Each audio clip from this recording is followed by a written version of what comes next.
Eu saúdo a todos em nome de Jesus, com a graça, a paz, o amor e as doces consolações do Espírito Santo de Deus. Sejam bem-vindos a este culto online, a este lugar, esse momento de adoração, de louvor, ainda que não estejamos no mesmo espaço físico. Nós estamos unidos agora, porque eu creio que para Deus, diante dos olhos de Deus, não há barreiras. Nós estamos agora nos diversos bairros do Rio de Janeiro, do Brasil, ou de onde estiver chegando essa mensagem, no mesmo espírito, na mesma fé, uníssonos, na mesma voz, na mesma vontade de adorar a Deus em espírito e em verdade, de proclamar as suas verdades, de proclamar a sua palavra, de recebermos o alimento espiritual, juntos passarmos por esse processo de ruminar a palavra que vem ao coração, ela volta aos lábios como forma de proclamação da palavra, de confissão da esperança. E esta confissão falada, esta palavra declarada, ela retorna para o coração, para fortalecer as bases da alma. A palavra diz que a morte e a vida estão no poder da língua, e o que bem a utiliza, comerá do seu fruto. Então nós comemos de um fruto que é a confissão da palavra, mantendo ao padrão das sãs palavras da graça de Deus. É assim que Paulo, o apóstolo da graça de Deus, ensinou a seu filho, instruiu a seu filho na fé, Timóteo.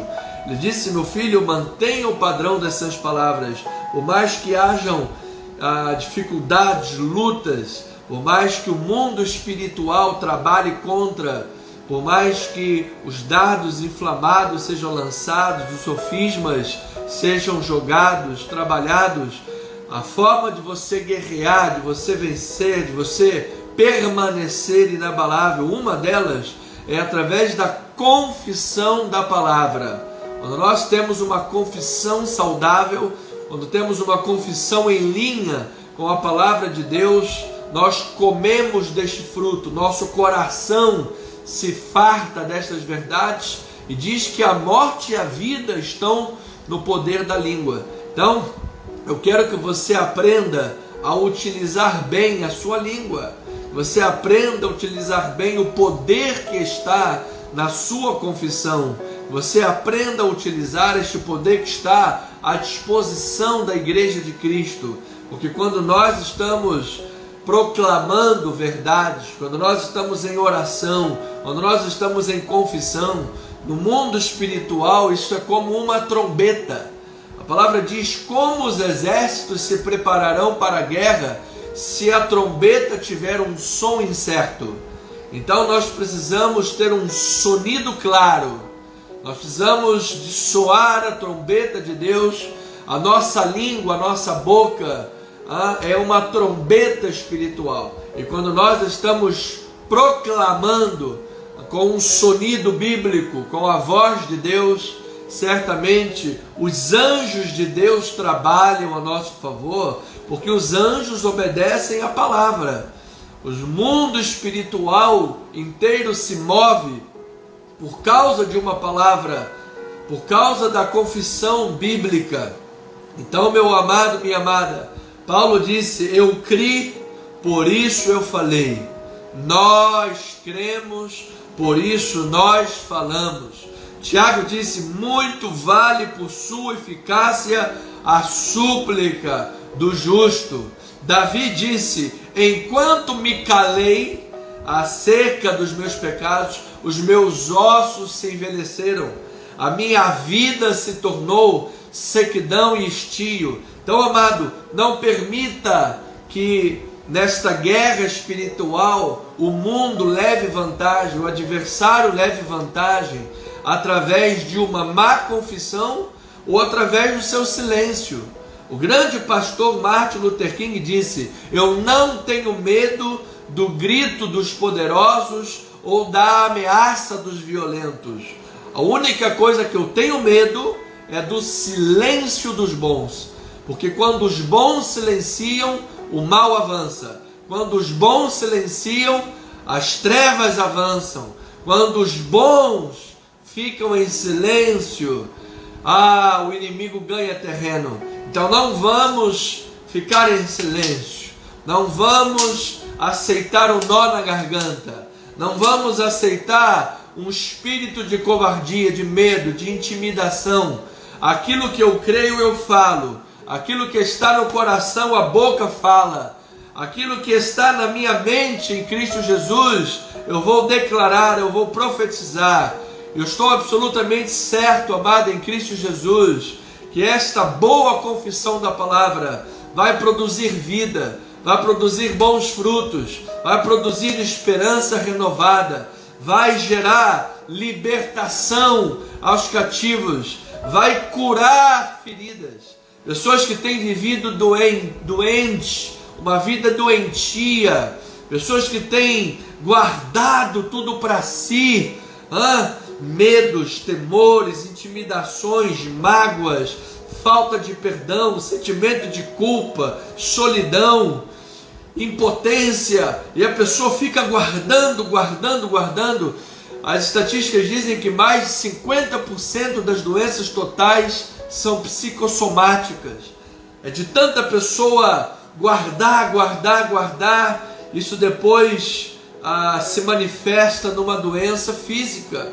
São doenças físicas com fundo emocional. Então, amado, comece a profetizar agora. Comece nesta luta, nesta guerra espiritual, com vitórias, com uma palavra poderosa. Não é simplesmente confissão positiva, é simplesmente a confissão bíblica. É o poder da palavra de Deus, é o poder que há no Espírito Santo. O Espírito há de fluir. A palavra de Deus diz que aquele que vem a Jesus, do seu interior fluirão rios de água viva. Eu creio, amados, que o tempo que nós estamos vivendo é o tempo propício de Deus para o cumprimento da profecia de Joel, quando disse que nos últimos dias haveria um grande avivamento. Os jovens teriam visões, os velhos sonhariam, o Espírito haveria de ser derramado tremenda, poderosamente. O corpo de Cristo no seu organismo, na sua manifestação orgânica, espiritual, haveria de ser tremendamente usada por Deus, com dons de cura, com dons de profecia, interpretação, línguas espirituais, oração, cura divina, o poder da palavra fluindo. Amados, nós somos o corpo de Cristo, temos diversos dons entre nós, diversos talentos entre nós, e o mesmo é o Senhor, o mesmo é o único, é Deus que há de se mover através de todos nós. Uma andorinha só não faz verão. O pastor da igreja sozinho não consegue fazer muita coisa. É através do corpo, é através da igreja, é através deste organismo vivo, honrado, chamado por Deus para proclamar virtudes, para guerrear este mundo espiritual, para proclamar as verdades de Deus. Sim, eu creio, Deus levanta um povo nesta nação, um povo nesta terra, um povo avivado, um povo crente, um povo sólido sobre a rocha, em que nós vamos fazer um grande movimento no mundo inteiro, amados, em prol do Evangelho, em prol da palavra da graça de Deus. Como eu agradeço a Deus por Deus ter me chamado para pastorear, para desenvolver o ministério. Como eu agradeço a Deus por Deus ter me posto nesse lugar abençoado de um ministro do Evangelho. E como Deus tem, de forma fiel, de forma maravilhosa, de forma tremenda, de forma abundante, como Deus tem provido para que eu possa estar integralmente envolvido com o reino de Deus, integralmente envolvido com a teologia saudável, integralmente envolvido com a vida de oração, a vida eclesiástica, a vida bíblica, a vida teológica, com a minha mente, meu coração, meus olhos, meus ouvidos, minha confissão, meus sentimentos, toda a minha vida voltada para isso. Porque eu creio que nós, desta forma, como um corpo de Cristo, unidos, cada um dentro da sua função, cada um dentro do seu chamado, de uma forma orgânica e organizada, de uma forma abençoada por Deus, nós podemos fazer uma grande mudança em nossa nação. Nós podemos fazer uma grande diferença neste mundo, em tempos propícios como os nossos. Por que tempos propícios? Porque o tempo que estamos vivendo são tempos difíceis, são tempos de frieza espiritual. O tempo que nós vivemos é um tempo de apostasia, onde o amargo é chamado doce e o doce é chamado amargo. É um verdadeiro deserto espiritual que nós temos vivido. Por isso é um tempo propício, por isso é o tempo de Deus usar o seu povo e a sua noiva para uma grande obra em todo o mundo. Em todo o mundo, as profecias bíblicas correm, se apressam velozmente para o seu cumprimento. Nós vemos hoje já todo o princípio das dores operando, as guerras, os rumores de guerra, a natureza se manifestando, os terremotos, os maremotos, os tsunamis, os vendavais.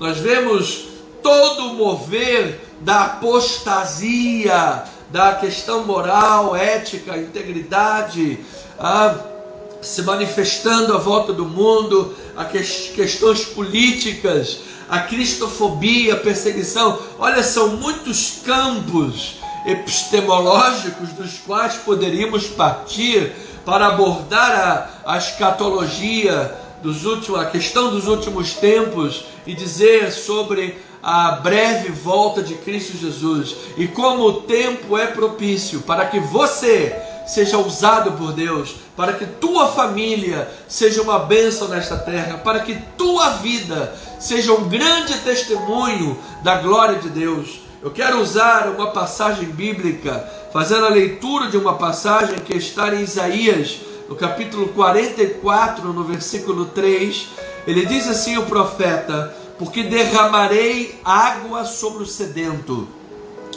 derramarei torrentes sobre a terra seca, derramarei o meu espírito sobre a tua posteridade e a minha bênção sobre os teus descendentes. Louvado e engrandecido seja o nome do Senhor. Amado, eu quero lhe dizer uma coisa. O que o profeta Isaías está declarando, profetizando, é um grande avivamento para os nossos dias. Ele está falando sobre o derramamento do Espírito para os nossos dias. E eu quero dizer com toda a convicção que há na minha alma, no meu espírito, na minha vida, que a maior necessidade da igreja hoje é a necessidade pelo avivamento espiritual. Em todos os lugares que nós andamos, em todos os lugares que nós percorremos, se você tiver discernimento espiritual, você verá a necessidade de avivamento espiritual. O quanto as pessoas estão adormecidas, o quanto as pessoas estão distante da verdade bíblica, distante das coisas de Deus. A grande necessidade da humanidade hoje é pelo avivamento espiritual. E as boas novas é que o profeta está dizendo que o avivamento, em primeiro lugar, são 3 verdades nesse versículo. O avivamento é uma promessa de Deus. Foi Deus quem prometeu o avivamento, amados. O avivamento não é fruto de uma reunião do gabinete pastoral. O avivamento não é fruto de um sínodo eclesiástico. Não. O avivamento não é fruto do entendimento dos idosos da igreja, dos sábios, das cães brancas da igreja. Não! Por mais credíveis que estas coisas sejam, por mais credíveis que estes movimentos abarquem em si, o avivamento é uma promessa maior. O avivamento é uma promessa que vem da boca do próprio Deus. Foi Deus quem prometeu o avivamento, amados irmãos.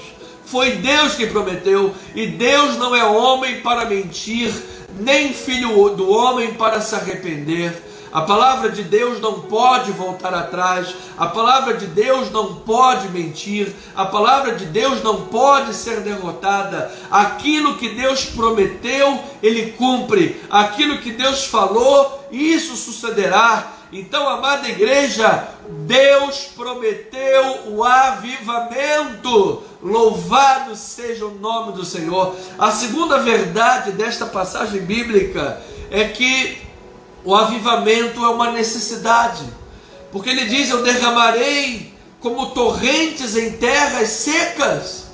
Amado, nós podemos semear em uma terra a melhor semente, podemos ter a melhor terra, podemos ter tudo favorável, mas se a terra não tiver água, ele diz torrentes de água, se a terra não tiver água, a semente vai morrer, vai esmirrar. A água é símbolo de vida. Nós podemos aguentar alguns dias sem comer, mas não aguentaremos sem beber água. O organismo precisa de água. O mundo precisa de água. Sem água não vivemos. Conseguimos ficar uma vida inteira sem luz. Poderíamos nos adaptar. Se hoje acabasse a Light, acabassem as fornecedoras de energia elétrica, poderíamos nos adaptar a viver sem eletricidade, sem luz, mas não conseguiríamos viver sem água. Então a água é o símbolo do Espírito. Ele está dizendo: derramarei o meu Espírito como água em terra seca. Então, amada igreja, eu acredito firmemente que o derramamento do Espírito é a necessidade da igreja. O derramamento do Espírito é a necessidade da terra seca em que nós estamos vivendo. É necessário que haja este derramamento para que haja vida na igreja, para que haja vida nas famílias, para que haja vida em nosso país. É necessário que o Espírito Santo de Deus seja derramado através de corações quebrantados, corações voltados totalmente para Deus, pessoas que busquem a Deus de todo o seu coração. Como disse o profeta Jeremias: buscar-me-eis e me achareis quando me buscardes de todo o vosso coração. E essa é a terceira verdade desta passagem. O avivamento deve ser buscado pela igreja. Nós não podemos determinar a produção do avivamento. Nós não podemos determinar que sexta-feira teremos um culto de avivamento. Nós não podemos determinar isso. Olha, esta semana será a semana do avivamento. Vai haver um avivamento. Nós não podemos determinar isso. Só quem determina o avivamento, o momento do avivamento, a glória do derramamento é o próprio Deus. O que nós podemos fazer é buscar o avivamento. O que nós podemos fazer é buscar pela manifestação do Espírito de Deus, é entender a necessidade que há pelo derramar do Espírito, a necessidade que, assim como uma terra tem de água, a igreja tem do Espírito. Podemos e devemos buscar o avivamento através da oração, através do estudo bíblico, através da fidelidade, do compromisso. As pessoas hoje estão distantes, descomprometidas, não têm fervor espiritual, não têm compromisso com as suas igrejas, não têm compromisso com a mensagem que sai do altar. O que o pastor às vezes leva anos e anos estudando, dias e dias buscando, para depois levar para o altar uma mensagem saudável, uma mensagem equilibrada. As pessoas não dão credibilidade, não dão ouvidos, entra por um ouvido e sai pelo outro. A vida espiritual fica sendo uma janelinha aberta no domingo, em que a pessoa vai lá, levanta a mão, bate palma, dá glória a Deus, e depois durante a semana toda vive uma vida absolutamente secularizada, uma vida absolutamente distante de uma vida bíblica neotestamentária. Amada igreja, avivamento é a nossa maior necessidade. Devemos buscar este avivamento, buscar em fidelidade, em compromisso com o reino, compromisso com a palavra, em vida de oração. Eu estou absolutamente certo, biblicamente, que em buscando-se a face da comunhão com Deus, buscando-se a meditação bíblica diária, buscando-se a vida de oração, buscando-se fidelidade com o corpo de Cristo, porque nós não somos uma andorinha para voar sozinho. A igreja é rebanho, a igreja é corpo. Precisamos colocar nesse pacote aí, nesses ingredientes, para fazer um bolo gostoso. Precisamos colocar nesse ingrediente aí, nesses insumos, a fidelidade à igreja, o compromisso com a igreja de Jesus, com seus irmãos em Cristo, na congregação, diante do ministério do episcopos. A palavra diz que ele levantaria bispos para a supervisão da igreja. Então, quando bispo nada mais é que um supervisor. Bispo é alguém que Deus levantou, que Deus ordenou para que seja um supervisor do reino de Deus. E muitas pessoas não dão credibilidade nenhuma para aquilo que os bispos falam, os seus pastores falam. O pastor aconselha, faça assim, seja fiel, pratique a palavra, e a pessoa não respeita, a pessoa não ouve. Muitas das vezes isso se tornou tão grave dentro das igrejas que muitos pregadores têm medo de fazer a aplicação bíblica. A aplicação bíblica de uma mensagem, o que é? É mostrar o caminho. Ande por aqui, faça isso, deixe de fazer aquilo. Esse é o caminho, andai por ele. E muitas das vezes, muitos pastores e pregadores têm medo de fazer isso, têm medo de que uma pessoa se ofenda, tem medo de que o adúltero se ofenda quando o pastor diz, deixe de ser adúltero. Tem medo de que o mentiroso se ofenda quando o pastor diz, deixa de ser mentiroso. Tem medo de que o fofoqueiro se ofenda quando o pastor diga, deixa de ser linguarudo e fofoqueiro e guarda essa língua dentro da tua boca. Tem medo de que as pessoas se ofendam quando a verdade de Deus é pregada e deixem a igreja. Porque em deixando a igreja, o corpo de Cristo se enfraquece. Em deixando a igreja, o corpo de Cristo se vulnerabiliza. Em deixando a igreja, esta própria ovelha se expõe à ação de Satanás mais e mais no mundo destrutivamente, e o próprio reino de Deus sofre, porque reino dividido ficará deserto, e aí as portas da igreja se fecham. Então muitos têm medo por isso. Mas nós não podemos nos deixar vencer por este medo. Nós não podemos nos deixar vencer pelo espírito de intimidação. Nós não podemos nos deixar vencer pelo espírito de apatia. Nós não podemos nos deixar vencer pelas friezas e as carnalidades. Nós precisamos vencer o mal com o bem. E como igreja de Cristo, estarmos unidos em confissão da palavra e na verdade das Escrituras, proclamando, confessando, consolando, edificando, exortando, mostrando o caminho, mostrando a verdade da palavra de Deus, e absolutamente no mesmo propósito, lado a lado trabalhando, a igreja edificando, para que esta palavra liberte, cure, salve pessoas. Nós queremos ou não queremos ver pessoas libertas das garras de Satanás? Queremos ou não queremos ver pessoas livres dos engodos do mundo? Queremos ou não queremos ver almas convertidas? Vamos, igreja, queremos ou não queremos ver mais e mais pessoas adeptas da fé cristã pregando esta mesma palavra, levando o evangelho? Queremos ou não queremos ver este evangelho do reino de Deus sendo levado por todo mundo? Então nós precisamos fazer a diferença, nós precisamos estar unidos em prol da mesma verdade, nós precisamos fazer coro ao que é pregado no altar. Quando os pastores, os bispos estão no altar da igreja pregando, exortando, nós não podemos virar a cara, amarrar a cara, dobrar o nariz, menear a cabeça como sinal de negativo, virar as costas. Não!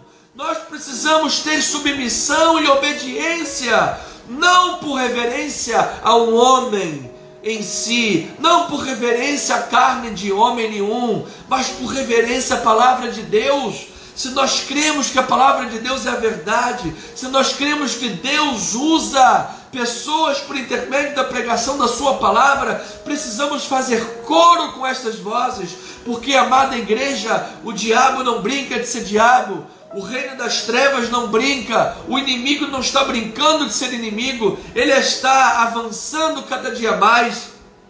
Nós vemos hoje instalado no mundo como um câncer as suas mentiras, as suas mazelas. Nós vemos inocentes sendo presos e vagabundos, ladrões, mentirosos sendo soltos, declarados inocentes.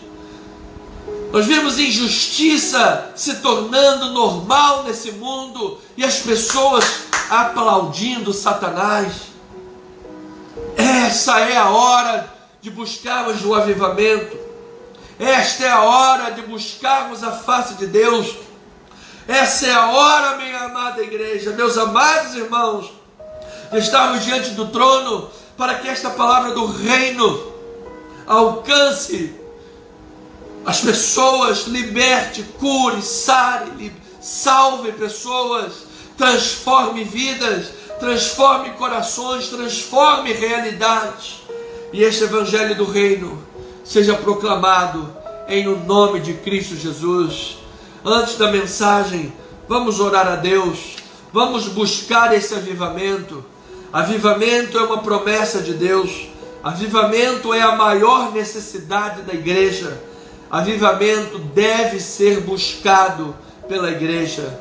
Antes da mensagem, antes da palavra, antes da pregação, vamos orar. Estamos agora ao vivo pelo Facebook, Anderson Nogueira Bispo, pelo Bispo Anderson Nogueira. Estamos pelo YouTube, @Cristo Vive Menção. Estamos agora também pelo Instagram, Bispo_Amado. Estamos pelas mídias sociais. Estamos agora para diversos canais de comunicação, pessoas que estão nos ouvindo. E eu creio que esta palavra há de chegar ao âmago dos corações, libertando, curando, sarando, gerando vida, em o nome de nosso Senhor e Salvador Jesus Cristo. Vamos orar a Deus, vamos buscar a vida avivada em nome de Jesus. Pai amado e eterno, estamos agora diante, ó Pai, do trono da graça, sabedores de que há galardão em ocasiões oportunas, porque, ó Deus, o nosso maior intento e a nossa maior busca é pelo galardoador, não é pelo galardão, é pelo galardoador, é pelo Deus do galardão, é pelo Deus abençoador. E nós sabemos, Pai, que a bênção e o galardão são consequências de uma vida contigo lado a lado. Assim sendo, ó Pai, queremos estar com uma vida avivada, viver uma vida avivada, o fogo do Espírito Santo ardendo em nossos corações. Queremos, ó Deus, ter discernimento de espírito, ó Pai, capacitação bíblica, espiritual, para sabermos identificar a voz do bom pastor, a voz bíblica, Pai, para que saibamos viver uma vida madura e sólida, que não vivamos, ó Pai, uma vida apequenada, uma vida menina, uma vida mundana, carnal, mas que estejamos, ó Pai, espiritualmente maduros e preparados para fazer a Tua vontade, para vivermos na estatura e plenitude de Cristo Jesus, para que possamos comunicar ao nosso próximo a razão da esperança que há em nós, que é o nosso Senhor Jesus Cristo. Para isto, ó Pai, dependemos de uma vida avivada, dependemos das torrentes do Espírito Santo de Deus derramadas na nossa terra seca, Pai. Precisamos das águas do Espírito Santo derramadas neste país, as águas do Espírito Santo derramadas no altar da nossa igreja e nos altares das igrejas deste país e do mundo. Ó meu Deus, dá espírito de discernimento aos pregadores, para que nós tenhamos mensagens bíblicas, mensagens poderosas, porque uma vez que tivermos mensagens poderosas, teremos também cristãos poderosos. Uma vez que tivermos mensagens bíblicas, teremos também cristãos bíblicos. É a mensagem que causa, Pai, o efeito no coração das tuas ovelhas. A mensagem bíblica, Senhor, e que nós tenhamos ovelhas despertadas por Ti, Senhor, para que estas ovelhas despertadas por Ti, Pai, possam fazer jus à mensagem bíblica pregada no altar, porque também é verdade a mensagem da parábola do semeador, porque a parábola do semeador nos mostra que a semente que foi lançada foi de fato a palavra de Deus, foi a palavra bíblica, foi a palavra poderosa que foi pregada, e esta semente tendo caído à beira do caminho, Senhor, o sol veio e queimou, e tendo a semente caído entre os espinhos cresceram e sufocaram a palavra. Tendo a semente caído em solo rochoso, meu Deus, os urubus pegaram esta semente, o sol queimou a semente. Então, meu Deus, o que diferenciou nessa mensagem verdadeira e bíblica, que precisamos estar atentos, foi a qualidade do solo e não a qualidade da mensagem. A mensagem era bíblica, mas o solo era rochoso. A mensagem era bíblica, mas o solo tinha espinhos. A mensagem era bíblica, mas caiu à beira do caminho. Ó Deus, muitos estão interessados somente nas tuas bênçãos e não no abençoador. Muitos estão interessados somente, Senhor, nas coisas deste mundo meramente, e não nas coisas sagradas de Deus. Muitos, ó Pai, estão como meninos agitados pelo vento, ao redor de toda a doutrina e heresia, distantes da verdade da Tua palavra. Portanto, ó Deus, desperta corações, tanto de pregadores e altares, para que tenham as torrentes da palavra, assim como dos ouvintes das ovelhas, para que recebam a palavra e façam jus à mensagem pregada. E assim, Senhor, como num grande coro bíblico, num grande coro evangélico, num grande coro da fé, diante do Deus que não pode negar o cumprimento da sua promessa, vivenciemos a verdade desta promessa, que é o avivamento do Espírito de Deus, o avivamento espiritual no coração das pessoas. Assim disse o profeta Isaías 44, versículo 3, derramarei o meu espírito como torrentes em terra seca. Assim disse o profeta Joel, o profeta do Pentecostes lá no Antigo Testamento, derramarei meu espírito sobre toda a carne. Ó Deus, esse derramar, já está falando a palavra, é derramar, é abundância, meu Deus. Não é gotinhas, é abundância, meu Deus, é abundância. Que a abundância do Teu Espírito seja derramada, que nós possamos transbordar do Teu Espírito, estar cheios do Teu Espírito, a tal ponto, Senhor, que a sombra nossa cure o enfermo, a palavra que sai da nossa boca restaure os feridos, pessoas sejam libertas pelo poder do Teu Espírito, Senhor, na igreja de Cristo. Esta é a nossa oração, este é o nosso clamor, ó Pai, que em nome de Jesus nós tenhamos governantes sérios, que em nome de Jesus nós tenhamos um Supremo Tribunal Federal com a vontade de Deus governando aqueles corações, que nós tenhamos, Pai, uma lei respeitável nesse país. Nós não podemos ter um sistema jurídico de balela, nós não podemos ter um código penal de balela, nós não podemos ter um sistema judiciário que não vale nada, Senhor. Nós precisamos ter um país sólido, um país sério, um país respeitável, Senhor. Oh, meu Deus, levanta nesta nação, protege esta nação, Senhor. Livra-nos do socialismo, livra-nos do comunismo, livra-nos, Senhor, desses regimes totalitários que matam cristãos, que fecham igrejas, que acabam com a dignidade e a honra do povo, que acabam com a liberdade de ir e vir, que acabam, Senhor, com o sistema econômico e financeiro de uma nação. Meu Deus, enquanto uma pequena parcela de pessoas come o quilo da carne vermelha da melhor qualidade, a nação come carne podre e busca no lixo para se alimentar. É o que nós estamos vendo na Venezuela, Senhor, o que está acontecendo. Livra o nosso país, Senhor. Abra os olhos da nação, Senhor. Abra os olhos do nosso povo para que vejam a verdade, Senhor. Para que lutemos pelos valores éticos cristãos, bíblicos. O que nós estamos vivendo, Senhor, é a desconstrução dos valores judaicos cristãos.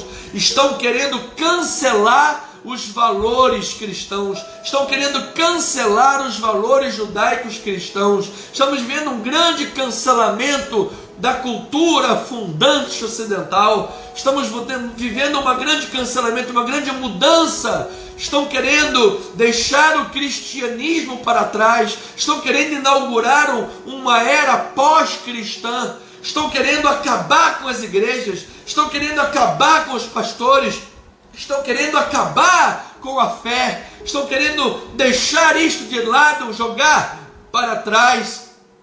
Tem gente culpando as igrejas como vetora de qualquer pandemia ou vírus, um escárnio que estão fazendo com o nome de Cristo, um escárnio que estão fazendo com o nome das igrejas. Meu Deus, levanta, Senhor, uma nação rendida aos teus pés, Senhor. Uma nação que esteja de joelho diante de Deus, estará de pé diante dos homens, para ser liberta de todo mal e proclamar justiça para toda a terra. Esta é a nossa oração, em o nome de Cristo Jesus. E o povo amado de Deus, diga amém, amém e amém. Louvado seja o nome do Senhor. Minha amada família espiritual, temos agora 25 minutos para lançar a semente da palavra. Temos 25 minutos para aprofundar o tema que temos nos proposto estudar nessas últimas semanas sobre a divindade de Cristo Jesus. Como tem sido bom este momento, estarmos juntos, de oração, de adoração. Vamos agora profundamente mergulhar no texto bíblico. Abra a sua Bíblia, por favor, em João capítulo 20, versículo 31. Vamos falar sobre a divindade de Cristo, obras de Deus, parte 2. Falamos domingo sobre isso. Vamos dar continuidade nesses próximos 25 minutos. João 20, versículo 30, diz a palavra: na verdade fez Jesus diante dos discípulos muitos outros sinais que não estão escritos neste livro.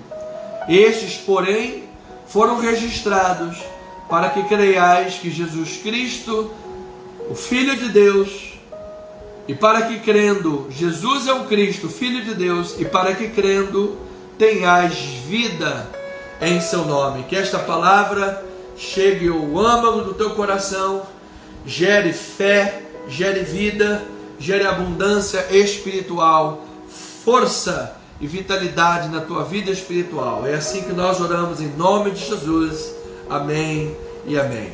Família espiritual, povo amado de Deus, santos, preciosos, mais do que vencedores em Cristo Jesus. Tem sido para mim uma grande honra, assim como uma grande responsabilidade, pregar sobre a divindade de Cristo, falar sobre a pessoa de Cristo, a cristologia, um assunto mais tratado na história da igreja. 400 anos de concílios, de debates, de reuniões, de dietas, em busca do conhecimento sobre a pessoa, a vida e a obra de Cristo Jesus. Portanto, não é um tema simples, é um tema que só pode ser entendido à luz da revelação de Deus, aquilo que Deus nos permite conhecer dele, aquilo que Deus abre os olhos do nosso coração para entender acerca da sua vida, da sua pessoa e da sua obra.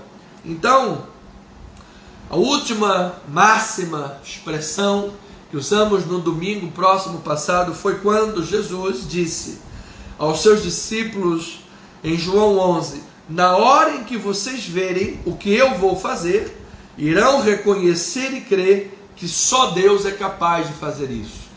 Isso Jesus falou quando Jesus estava com os seus discípulos e chegou um mensageiro lhe dizendo que Lázaro estava doente. Jesus, quando recebeu aquela notícia, ainda ficou 2 dias no lugar onde estava. Ou seja, Jesus não se moveu imediatamente. Aquele mensageiro levou 1 dia inteiro de jornada, de Betânia até onde estava Jesus. Jesus ficou mais 2 dias naquele lugar, e depois mais 1 dia de viagem até Betânia. Ou seja, foram 4 dias o total entre a mensagem e Jesus chegar para dar o socorro. Então foi uma aparente demora de Cristo, em que Marta e Maria e os amigos ficaram sem entendimento, ainda mais quando levaram a resposta de Jesus, porque Jesus disse que esta doença não é para a morte, e aconteceu que Lázaro morreu. Então houve uma houve uma discussão, houve uma dúvida, houveram sentimentos confusos, pessoas oscilando na fé de forma tremenda. E quando Jesus disse aos seus discípulos nesse contexto, ele disse: olha, quando vocês verem o que eu vou fazer, os vossos corações irão despertar para a fé, sabendo que só Deus poderia fazer esta obra. Então, se Jesus chegasse logo no primeiro dia, ou no segundo dia, ele pegaria Lázaro enfermo e o curaria. Uma cura já estava dentro do hábito e do costume daquelas pessoas, especialmente dos seus discípulos em ver. Os discípulos que viviam com Cristo já estavam acostumados a ver cura divina. Mas quando Jesus está diante de um morto de 4 dias, diante de uma crença que havia em que uma pessoa só poderia ser ressuscitada até o 3º dia, do 4º dia em diante, só o próprio Deus poderia ressuscitar. Esta era uma fé corrente nos corações rabínicos daquele dia. E então Jesus, no 4º dia, diante daquele morto, está diante daquele túmulo, e a própria irmã de Lázaro, oscilante na fé, diz: Senhor, não mexa nessa pedra, já é de 4 dias, já cheira mal. Então, assim, também nós, diante destas questões, muitas das vezes achamos que há áreas na vida em que nem mais vale a pena mexer. Há áreas na vida que são impossíveis de serem resolvidas. Já são de 4 dias, já cheira mal, não dá mais, é impossível. Mas Jesus, diante daquele impossível, disse a todos: tirai a pedra, chamou Lázaro para fora, e aquele homem foi ressuscitado para a glória do seu nome em Cristo Jesus. Então Jesus operou um grande milagre, e todos os milagres que Jesus operou tinham uma pedagogia. Os milagres que Jesus operou não tinham uma finalidade em si mesmos. Jesus não operava milagres por operar simplesmente. Os milagres de Jesus tinham uma pedagogia, tinham um ensinamento, e todos eles apontavam para quem era Jesus, quem era aquele que estava fazendo os milagres. Algo maior, transcendental, salvífico, estava sendo proclamado através dos milagres, através das obras que Jesus operava. Então João estava dizendo: olha, Jesus tem os mesmos atributos de Deus. Ele é o pão que sacia, Ele é a água que descedenta, Ele é a luz que faz brilhar vida, Ele é a ressurreição e a vida, Ele é o caminho, a verdade e a vida, Ele é a videira verdadeira. Ele tem os mesmos atributos de Deus, Ele é Deus. Mas Jesus também, além dos atributos, Ele tem as mesmas obras de Deus, porque Ele é Deus. Está na mensagem de João, nos seus registros dos milagres.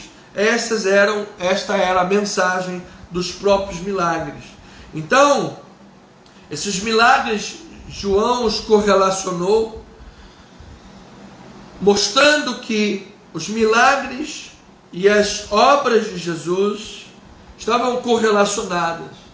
Os milagres, as obras e a vida de Jesus apontavam no mesmo sentido, mostrar a pessoa de Cristo. Então, a água em vinho, por exemplo, estava mostrando que Jesus pode transformar a realidade. Jesus pode transformar a vida das pessoas. Quando naquele casamento em Caná da Galileia, acabou o vinho e no final perdeu-se a alegria do vinho, naquele casamento Jesus transforma a água em vinho. João está dizendo que Jesus pode transformar a realidade das vidas. Em concordância a esse entendimento teológico, Paulo diz aos Coríntios que se alguém está em Cristo, é uma nova criatura. As coisas antigas já passaram, eis que tudo se faz novo. Esse é o Cristo que transforma. Esse é o Cristo que muda realidades de vida. Esse foi o Cristo ressuscitado que mudou o caminho daqueles discípulos que estavam a caminhos de Emaús, transformando seus caminhos e a sua realidade. Jesus transforma hoje a vida daquele que nele crê. João depois fala sobre a cura do filho de um oficial, a cura do paralítico e a cura de um cego de nascença. Isso tem a ver com o que? À luz da teologia. Tem a ver que Jesus tem poder sobre os efeitos do pecado.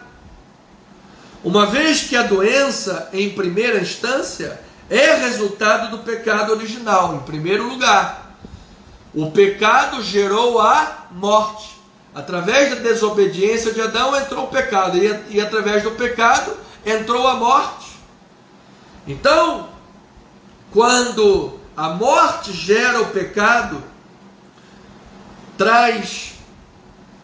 ou o pecado gera a morte, ao contrário, o pecado gera a morte, e aí Jesus vem e cura um paralítico, cura um cego de nascença, cura um oficial, o filho do oficial, está mostrando que Jesus tem poder sobre os efeitos do pecado.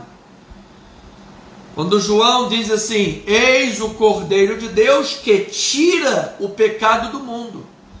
Ou seja, Jesus tem poder sobre os efeitos de morte que o pecado traz. Por isso ele é a ressurreição e a vida. Tanto nessa vida quanto na morte, aquele que morre em Cristo passa da morte para a vida. Jesus tira o poder da morte, que vem pelo pecado. Jesus matou a morte. Jesus cancelou os efeitos e o poder do pecado. Jesus nos santificou em Cristo Jesus, para a glória do seu precioso nome. Depois, João vem e relaciona, fala sobre a multiplicação dos pães. Amado, Jesus multiplicou pães e peixes e alimentou uma multidão de pessoas. Ele estava dizendo que Jesus, em primeiro lugar, ele é o pão da vida. E Jesus pôde manipular aquela multiplicação de pães, ou seja, ele é o Criador. Quem pode manipular a criação, as leis da criação, senão o próprio Criador? E manipulou as leis da criação, multiplicando pães, de 5 pães e 2 peixinhos, alimentou uma multidão, e mostra inclusive que ele é o pão que sacia. Ele é o pão da vida. Ainda fala sobre andar sobre o mar. Jesus veio andando sobre o mar ao encontro dos discípulos. Está mostrando que Jesus é maior do que toda adversidade. Amado, eu creio absolutamente que o nome de Jesus está exaltado sobre todo nome. Jesus está exaltado sobre todo nome. E como aquele que é sobre tudo e sobre todos, aquele que tem o nome sobre todo nome, aquele que é capaz de andar sobre as águas, ele diz para você, andando em direção aos seus discípulos, ele diz a você: não temas, sou eu, sou Jesus. Os discípulos estavam aterrados quando viram Jesus andando sobre o mar e pensaram que era um fantasma. Veja aí, discípulo de Jesus acreditando em fantasma, com medo de fantasma. Olha aí, Jesus disse: vocês estão com medo de quê? Sou eu. Então, amado, Jesus está dizendo: eu posso fazer você andar sobre as águas também. Quando ele chamou a Pedro e disse: vem, anda. Eu posso fazer você vencer essa tempestade. Eu posso fazer você alcançar os seus objetivos. Eu posso fazer você vencer o pecado. Eu posso fazer você vencer a mentira. Ou seja, amado, aprendemos com isso que não devemos buscar a santificação ou a vitória sobre o pecado e sobre o mundo baseado na nossa própria força, baseado na nossa própria capacidade, porque se assim o fizermos, pereceremos. Mas quando nós colocamos a nossa confiança naquele que anda sobre as águas, quando nós colocamos a nossa confiança naquele que tem poder para vencer todo o mal, quando nós colocamos a nossa confiança naquele que é poderoso para fazer infinitamente mais, então nós iremos alcançar o nosso objetivo e viveremos o melhor. Então Jesus andou sobre as águas. Jesus tem poder para trazer sobre a tua vida vitória sobre qualquer adversidade. Acredita nisso, amado. Acredite, você que está aí agora, amado, cheio de problemas na vida, você que está encurralado, você que está talvez num leito de hospital, você que está atrás das grades, está aí pagando algum erro que cometeu, mas você quer sair daí para proclamar a transformação que Deus operou na tua vida. Você que está à beira de um divórcio, à beira da falência da tua empresa, você que não tem condições de levar o pão para dentro de casa, amado, Jesus é aquele que pode andar sobre as águas e te conceder vitória sobre toda a adversidade. Então, quando Jesus cura, quando Jesus faz uma obra, quando Jesus abre os olhos, por exemplo, de um cego, ele está dizendo que ele tem o verdadeiro conhecimento e capacidade de iluminar o homem, de ser a luz da sua vida e de gerar a capacitação para que ele chegue aos destinos que o próprio Deus o comissionou. Amado, nós estamos aqui comissionados por Deus. Nós não estamos aqui buscando destinos pessoais, sabe, como que estivéssemos caído aqui de paraquedas. Nós estamos aqui fazendo a vontade de Deus. Estamos aqui buscando cumprir as missões que Deus nos deu. Estamos aqui buscando acertar o alvo em Cristo Jesus.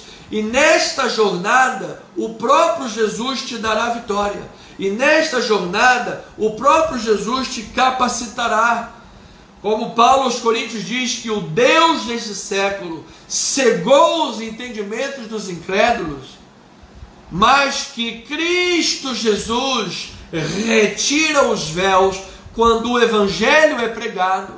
Então nós precisamos de receber isso para a nossa vida e dizer que todo véu do mundo, todo véu da incredulidade, todo véu da intimidação, todo véu das heresias, todo véu que tem esfriado a minha vida espiritual, seja desvendado, seja retirado, que os meus olhos enxerguem verdadeiramente aquele que anda sobre as águas, aquele que multiplica pães e peixes, aquele que transforma água em vinho, aquele que curou o filho do oficial, aquele que curou o cego de nascença, aquele que curou o paralítico no tanque de Betesda, aquele que faz o milagre, aquele que tem o poder sobre toda a miséria humana para curar, libertar, restaurar, santificar. Sim, aquele que é a ressurreição e a vida, pois tirou Lázaro do túmulo.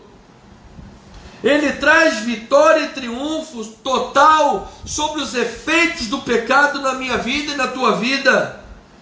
A glória de Deus se revela na pessoa de Jesus. A glória de Deus se revela na vida, na obra e na pessoa de Jesus. Então, às vezes, temos o pensamento que as coisas que fugiram ao nosso controle também fugiram ao controle de Deus. E esquecemos que as suas obras são soberanas. Para aquelas irmãs de Betânia, Jesus havia se atrasado. Lázaro já estava morto. Porque nós temos um tempo humano do relógio, Cronos. Nós temos um tempo humano, mas Deus tem o tempo exato, tempo oportuno, tempo de realizar a sua glória. Então, amado, Jesus pode operar nesta hora, neste dia. Então, não vamos mais oscilar na fé, entre fé e incredulidade, entre paz com Deus e uma vida ansiosa e agitada, entre avançar na vida espiritual ou procrastinar os nossos compromissos com Deus. Não aceite esta oscilação. Não aceite estes altos e baixos. Não aceite essas estratégias de Satanás que fazem com que a vida espiritual permaneça, tacanha, pequena, pífia, esmirrada. João disse que, lá no texto básico que lemos, estas coisas foram escritas e registradas para que vocês creiam que Jesus é o Cristo. E uma vez que vocês creiam nisso, vocês tenham vida para a glória do seu nome. Ele não nos revelou o poder da sua graça para que agora nós fiquemos aqui de mãos atadas, paralisados, amedrontados ou engordando somente. Não! Ele não nos revelou o poder tremendo do seu braço para que agora nós fiquemos assustados, aterrados pela extrema e grande mídia mentirosa, mídia que só quer assustar e amedrontar e colocar todo mundo cheio de medo e pânico. Amado, o medo e o pânico podem ser devastadores na tua vida se você permitir. Rechace esse pânico, esse medo que a grande mídia faz questão de mostrar. Não mostra uma boa notícia, não mostra uma vitória, não mostra nada de bom, só mostra tragédia. Vamos voltar os nossos olhos para Jesus, vamos voltar os nossos olhos para a sua palavra. Deus age de forma soberana, no tempo certo, na hora certa, da maneira perfeita. Ele está agindo e preparando algo grande para a tua vida, amado. Então, Paulo diz que a sabedoria de Deus, ela é transmitida entre os experimentados. Não, porém, a sabedoria desse século que se reduz a nada, mas a sabedoria de Deus em mistérios, outrora oculta, que aprove a Deus nos revelar. Aquilo que os olhos não viram, os ouvidos não ouviram, o coração não sentiu, a carne não percebeu, Deus tem preparado para aqueles que o amam. Porque nós podemos perscrutar e compreender até mesmo as profundezas de Deus por meio do Espírito, por meio do Espírito Santo, por meio de uma vida espiritual. Amado, vamos abrir mão de qualquer pensamento humano, vamos abrir mão das estratégias humanas, vamos servir a Deus com alegria, vamos servir a Deus com amor, vamos buscar as coisas de Deus com integridade, com verdade, com veracidade, com intensidade. vamos buscar servir a Deus com o nosso melhor nas nossas vidas, em tudo que nós fizermos. Buscar viver, crer e praticar as obras. Jesus disse: olha, estas obras que eu faço, vocês também farão. Você veja, amado, que nós podemos manifestar características de Jesus, características de Deus. Deus é amor, Ele te dá a capacidade de amar também. O nosso Senhor Jesus Cristo disse: eu perdoo os teus pecados. Ele perdoou. Você pode perdoar pessoas que te feriram, pessoas que te magoaram, te trataram. Libere o perdão, amado. Não agarre-se à culpa, não se agarre à condenação, não se agarre ao ódio. Libere o perdão. E você vai perceber a plenitude da grandeza de Deus, das riquezas de Cristo Jesus, e vais viver, como Paulo disse, a altura, a profundidade, a largura do amor de Deus, compreendendo o que é o Evangelho, compreendendo o que é a pessoa de nosso Senhor e Salvador Jesus Cristo. Você verá saúde nos teus relacionamentos, quando você começar a compreender que as obras de Jesus revelam que Ele é Deus, as obras de Jesus revelam a glória de Deus, assim como seus atributos revelam a glória de Cristo, a glória de Deus, e que isso tudo no reino de Deus, na sua manifestação, você pode viver isso, você pode também transmitir isso. E quando nós compreendemos essas verdades, assim como Jesus na sua oração sacerdotal, que eles sejam um, ó Deus, assim como nós somos um, e assim nós possamos transmitir a glória que me tens transmitido. Meu amado, minha amada, eu preciso chegar ao final desta mensagem, são 8 horas e 31 minutos, dizendo: se você crê no Evangelho, nesta palavra que está sendo pregada, se você toma posse desta palavra para a tua vida e a pratica, Deus, Cristo Jesus, te capacitará para viver estas mesmas obras de Jesus. Estas obras que revelam a grandeza de Cristo, a divindade de Cristo, a pessoa de Cristo.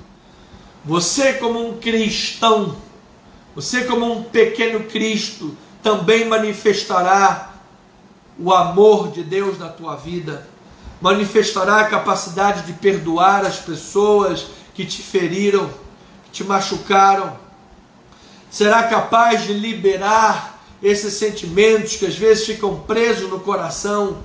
Você começará a ver restauração na tua família, no teu casamento. Teu casamento há de restaurar-se, tua vida, tua casa. Sim, teus filhos hão de retornar para a obra de Deus, em nome de Jesus. Tu has de ver tua mulher, teu marido na obra do Pai. Eu acredito, eu recebo.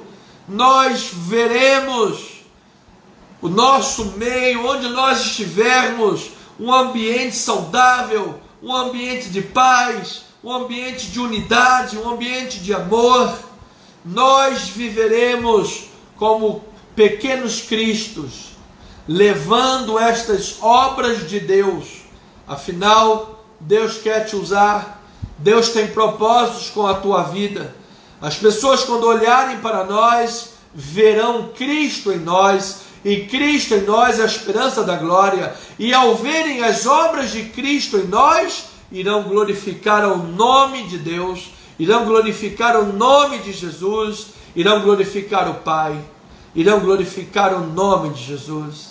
Então, amado, eu termino esta mensagem dizendo: hoje é o dia de você crer na vida, na obra, na pessoa de Jesus, e em crendo, você tem a vida, você tem a transformação na tua vida, você vive os frutos desta obra. O Jesus que transforma água em vinho é o Jesus que transforma a tua vida. O Jesus que abre os olhos aos cegos é o Jesus que ilumina os cantos escuros da tua alma. O Jesus que multiplica os pães, porque Ele é o pão da vida, Ele também tira a tua fome. O Jesus que descedenta, aquele que, como no deserto, está morrendo de sede, Ele também disse que tu creres nele, rios de água viva fluirão do teu interior. Assim sendo, amado, somos os canais do fluir da glória de Deus nesta terra. Assim, Pai amado e bendito, eu quero terminar esta reunião, esta noite de fé, de oração, de ministério da palavra, bendizendo e glorificando o nome de Jesus Cristo, Pai. Porque as obras operadas por Cristo Jesus nos alcançaram, Senhor. Nós não somos mais os mesmos. Nós somos uma nova criatura em Cristo Jesus. Ainda que, por causa da carne, haja um pecado remanescente. Como disse João Calvino na teologia reformada, haja um pecado remanescente, que precisamos matá-lo todos os dias. Entretanto, nós temos esse poder e essa capacidade de lutar e vencer, porque nós fomos libertos pelo Cristo que transforma, libertos pelo Cristo que ilumina, libertos pelo Cristo que sacia a fome, libertos pelo Cristo que nos descedenta com a água da vida.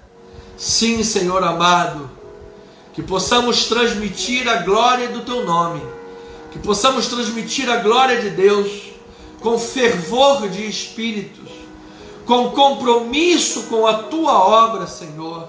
Aqueles que estão distantes, descompromissados, aqueles que tratam o reino e a Tua obra como um mero passatempo, Senhor, ou um entretenimento, que sejam transformados, despertados, avivados pelo poder das Tuas obras, ó Senhor Jesus, pelo poder da Tua graça. Que assim seja sobre estas vidas e que a glória de Deus seja operada de forma abundante. E crendo, tenhamos vida em Seu nome, Jesus Cristo, o nosso Senhor. Assim, amada igreja, eu termino declarando que a graça, a paz, as misericórdias, o amor e as doces consolações do Espírito Santo se manifestem na tua vida nesta noite de sexta-feira e para todo sempre, para a glória de Deus. Que o Espírito Santo de Deus e o poder da sua palavra se manifeste abundantemente na tua vida, na tua casa, na tua família, nos hospitais, nos leitos de hospitais, nas UTIs, nos CTIs, nos quartos das enfermarias, na vida dos médicos, dos enfermeiros, dos cuidadores. Que este poder da palavra alcance agora os marginalizados, os excluídos, os desfavorecidos, alcance os chefes de famílias, os empreendedores, os empregadores, os empresários, os presidentes das empresas de multinacionais, das empresas nacionais. Que esta palavra alcance os empreendedores, os ambulantes. Que esta palavra poderosa, fervorosa, alcance os trabalhadores, os assalariados, alcance os 13 milhões de desempregados, alcance todos que precisam de um milagre em suas vidas, aqueles que estão sedentos, depressivos, desanimados, acorrentados pelo pecado, pelo desejo do mundo de morte. Senhor, que esta palavra alcance de alto a baixo, do douto ao indouto, do desempregado aos empresários e ricos. Que esta palavra alcance, Senhor, do pequeno ao grande.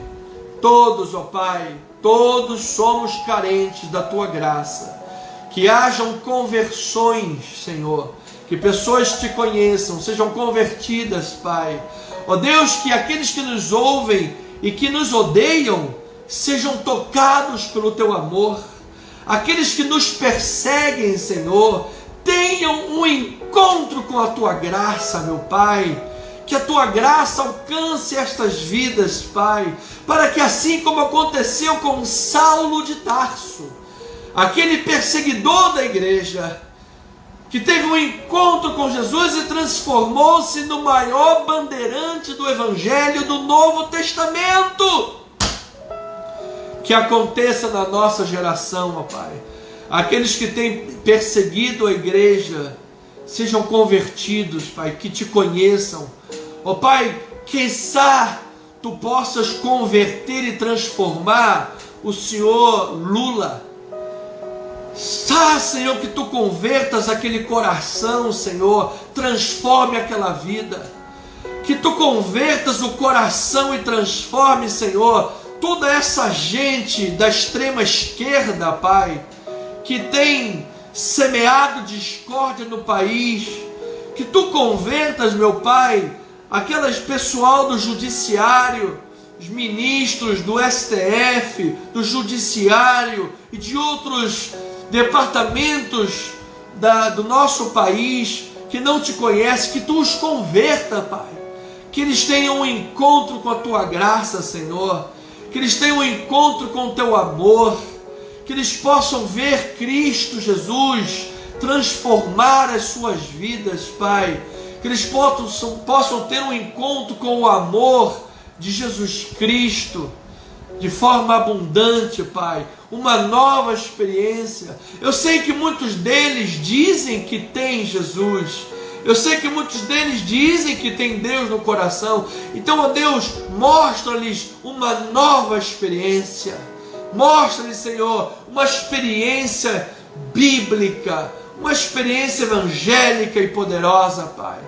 Para que os canetaços sejam dados a favor da população, para que os canetaços sejam dados a favor da justiça, a favor, Senhor, do Brasil, do país, para que nós vejamos esse grande florão da América dar muitos frutos e sejamos uma luz para a humanidade. Assim nós oramos em nome de Jesus Cristo, e o povo amado de Deus diga amém, amém e amém. Uma noite abençoada para todos, uma noite de graça, de amor, de misericórdia. Bom descanso, sono dos justos para você. Um excelente final de semana e até domingo, 9h20 da manhã, online e aqui na igreja, Rua General Roca 340, na galeria, próximos da Praça Sans Pena, na Tijuca, Rio de Janeiro. Eu esperarei por você aqui. Graça e paz em nome de Jesus. Amém e amém.